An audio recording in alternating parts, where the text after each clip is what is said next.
Hello. Good morning. Good morning. Sorry, I didn't mean to talk over you. Sorry, my fault. Happy Friday. Happy weekly wrap up. All right, we are going to dive right into our questions. We don't have too many today. Why is that? What is wrong with all of you? No, I'm just kidding. All right. So, Jenny Eggers, I'm just going to go ahead and tell you we're not going to address your question. So everyone, Jenny was wondering, what does a day in the life of two health coach, married couple, how do we get it all done? How do we work out? How do we take care of the kids? And we're also homeschooling too. That will be a separate one. That is a long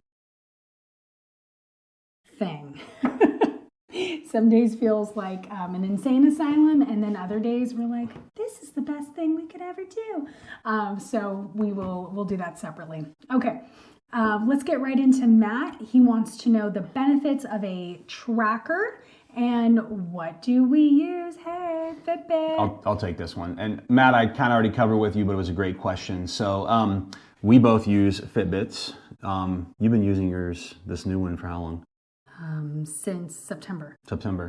I got mine for Christmas, and it took me an additional month to actually use it. This is normal for you? I'll tell everybody what I told Matt. We do not believe in the over tracking of your sleep and your steps and all the different things. And here's the Cliff Notes version that I gave him, and he agreed. So you track your sleep, right? And some of these trackers are great. If you want to spend the most money, the Aura Ring and the Whoop track heart rate and sleep and those metrics better. The Fitbit is the best at tracking movement, and the Apple Watch on all of these metrics other than steps is not as good. So the Apple Watch I'll pick on. People get caught up on sleep. They check their Apple Watch and it says that they did not get a good night's sleep. Well, the Fitbit can do that too. Sure. I don't use it for that. Anyways, you feel great in the morning. You look at your sleep score and it says you didn't sleep well. That automatically will, give you the placebo effect, or can, and change how you feel about how you slept. So, all of the metrics and stuff, they're good sometimes if we're working on something specific. Don't use a device to tell you how you feel. Yeah. They are good for heart rate, blood pressure, and your movement. So plenty of studies that people that use something, and even if it is an Apple Watch, that track their movement, they get more steps. So that's what you can spend $30, $30 and get a cheap one and just track your steps. Yeah. Those are, but they're great. Yeah, but they are. They definitely are. In my opinion, it's a fun addition. It is not a necessity. No. If your intention is to just get more movement, you can have that kind of intention without a watch bleeping at you to go and get up and move. But I like challenges. I like to challenge myself. I am very competitive with myself, and I think it's a lot of fun for me. I don't necessarily think I'm moving anymore with the watch. Probably not, unless you look at it and you see, oh no, and you go and challenge yourself. No, yeah, you're right. Never mind. Well, and here's the thing. One of the guys that we love and follow, kind of like the godfather in the health and fitness space, like Mark Sisson, he laughs. He's more of a ancestral space. Yeah, he's awesome. Yeah. Very practical approach. He laughs at all the tracking and says, just go for an intentional walk or a jog or, a paddleboard. Yes. So that's what we're always telling people is just make it an intentional 10 or 20 or 30 minute walk or 1 hour. Just go do that. Yeah, so, just move. We are an over-tracked society. And too connected to technology. Yes, absolutely. So not a fan of it running our lives. It all has a time and a place. Correct. Okay. Very good. Do you want to go? Take this one too? Yeah, go ahead. So Verity, inflammation, and Matt told me, what your guys' week look like. And what I said too is when it comes to a lot of social events, it's okay to just go to a social event and not eat. Sometimes I like to find out what is there, and there's been kids' parties where it's Little Caesars pizza and just cheap sheet cake, and I will just eat beforehand. Yeah. I've also just politely eaten. Say no, thank you. Yeah, I'm not hungry. I already ate. I've also eaten just the toppings off pizza before, and that people ask questions and think you're weird for that one. So, but our question is inflammation and what causes the negative effects. So what happens, you go eat, sugar and pizza and ice cream 3-4 times in a week, and you're not used to that, you definitely feel it, specifically aches and pains and just more inflammation. Mm-hmm. So sugar, alcohol, nobody likes to hear this one, but gluten, the gluten specifically in all of the American wheat is all very inflammatory. Dairy can be inflammatory, more of the, fat-free. The more processed something is, typically the more inflammatory. Yeah. So inflammation is linked to basically all modern diseases that plague Americans. So inflammation's not good. And it's not an inflammation that you can pop an Advil or a Tylenol and deal with it for. It's just this low-level inflammation that hurts. Yeah. If you eat a bunch of sugar one day, you'll wake up the next morning, your fingers feel tight, your toes, anywhere you've had an injury. And so the term is systemic inflammation, and sometimes you don't even know you have it until you have removed these certain foods out of your diet for 21 to 30 days, sometimes even longer. You reintroduce it, and then you start to realize, oh geez, I'm puffy and I'm achy and I feel maybe bloated. So those are all. Well, and here's a funny story. So there was there's another fitness coach who we have had a lot of laughs about, and she started coining the term face inflammation. And her program, she's figured out how to cure face inflammation. If you do a little digging, and the only research that comes up with face inflammation is from alcohol. Mm-hmm. And this girl, young and lots of partying and drinking. Single, no family, like no kids. She's not a mom. So basically, when she quit alcohol, her face inflammation went away. Well, so right. And inflammation, most of it all affects your gut too. So inflammation in your gut can be the start of almost any kind of disease. I mean, it's cancer. It's linked to everything. So inflammation is not good. And chemicals and the foods we put in our body, sometimes the water you drink, the air you breathe, they all can lead to inflammation. So it's something to work on. Yep. Yeah, just remove the inflammatory things. Yes, absolutely. Okay. We'll let you take this one. Oh, yeah. So Corey, so cute. Her question was, is there like an adult code to getting up at 5 a.m.? How do I do it? So I went back to Corey and I was like, all right, girl, before I answer that question, I want to know what time you're going to sleep. Because, 5 a.m. is this like magic number for a lot of people. Like, I got to get up at 5 to be productive. I wonder if that's why Jocko changed it to 4:30. Oh, maybe. Yeah, Corey, if you need motivation, just look up Jocko and 4:30. Yeah. So anyway, so Corey's, in a nutshell, the question was, I need to get up early so I can get my workout in because the day is crazy and I just got to get it done. How do I do that? So my answer was, well, make sure you're going to bed at a decent hour so that when you do get up in the 5 o'clock hour, you're not sleep deprived. Okay, so number one. Number two, you want to set your alarm for the last, so not 5 a.m. if you know you're going to hit snooze until 5:30. If you're going to hit snooze until 5:30, set your alarm for 5:30.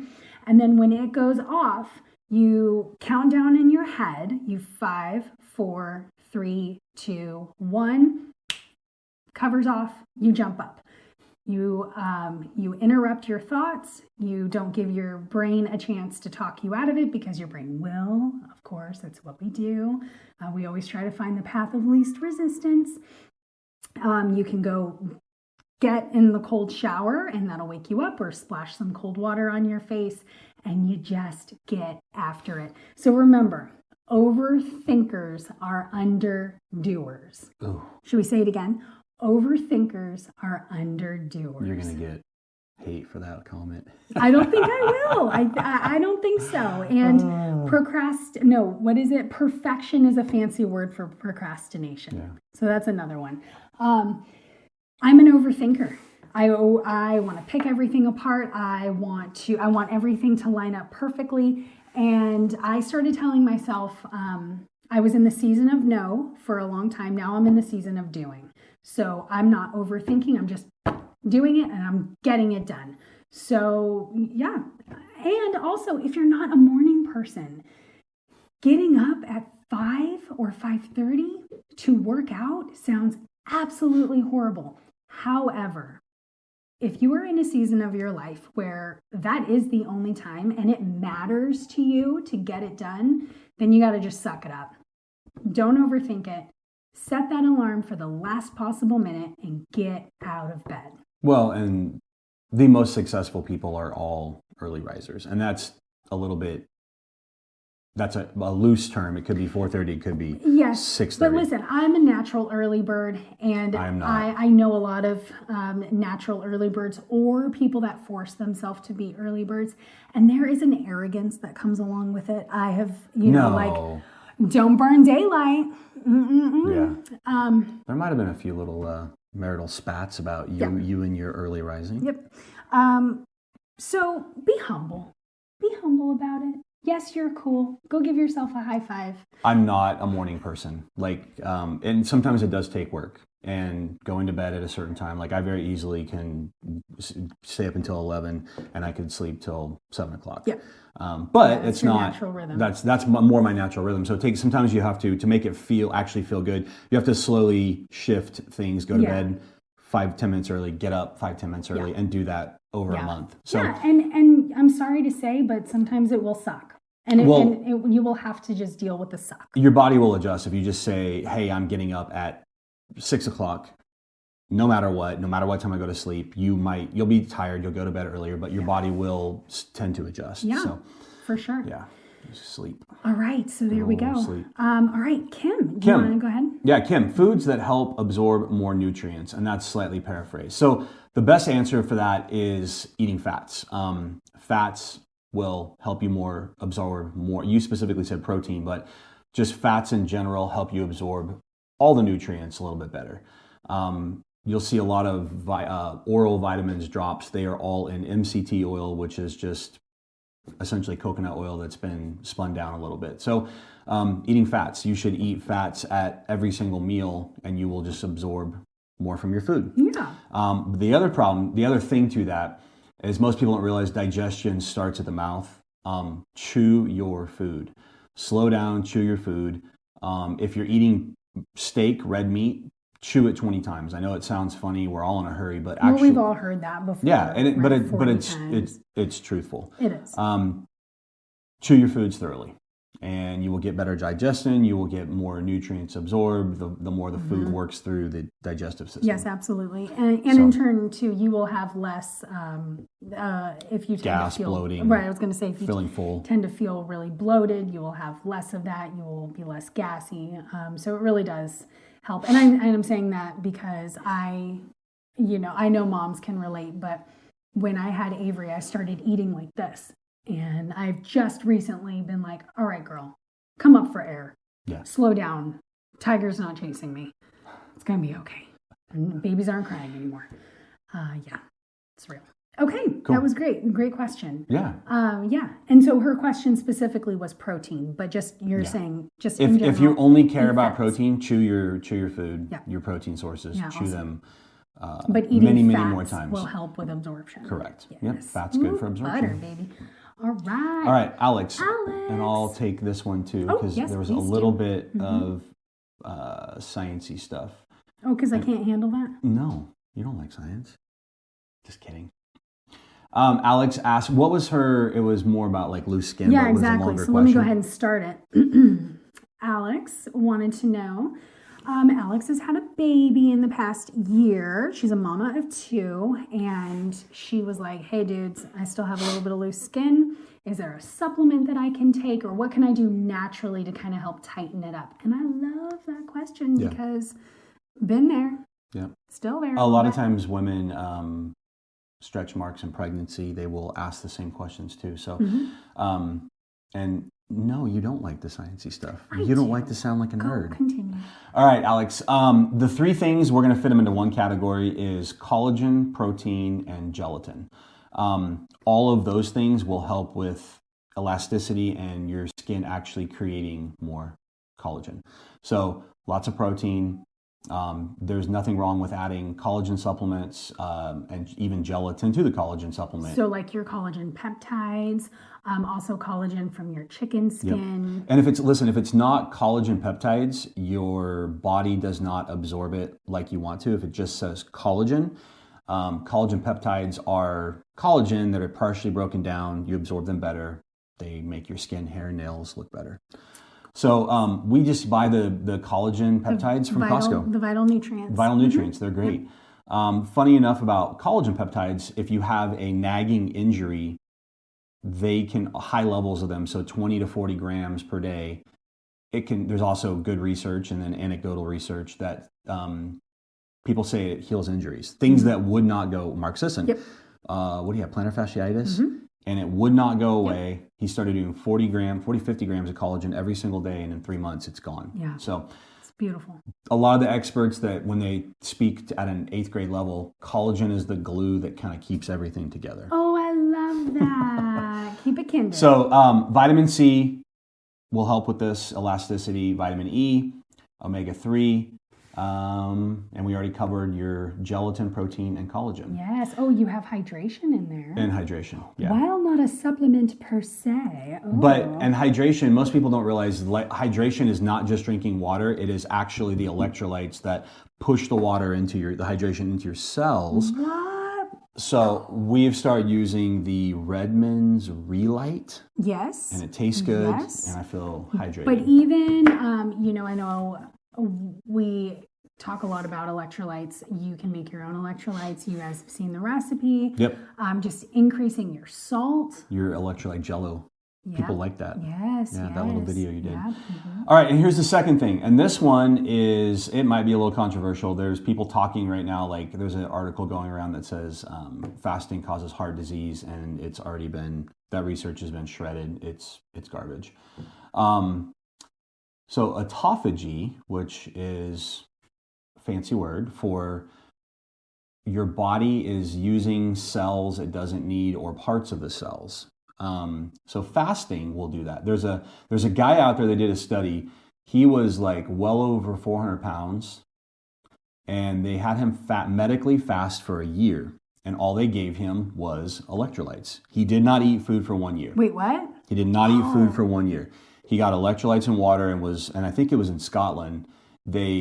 Doctors checked him, didn't eat food for 1 year. I do remember this study now. He came back at a very normal looking 100. I think he reached like low as 185 pounds. And I think he balanced out at somewhere like 190 something. So he essentially lost 200 pounds. Mm. No loose skin. Mm.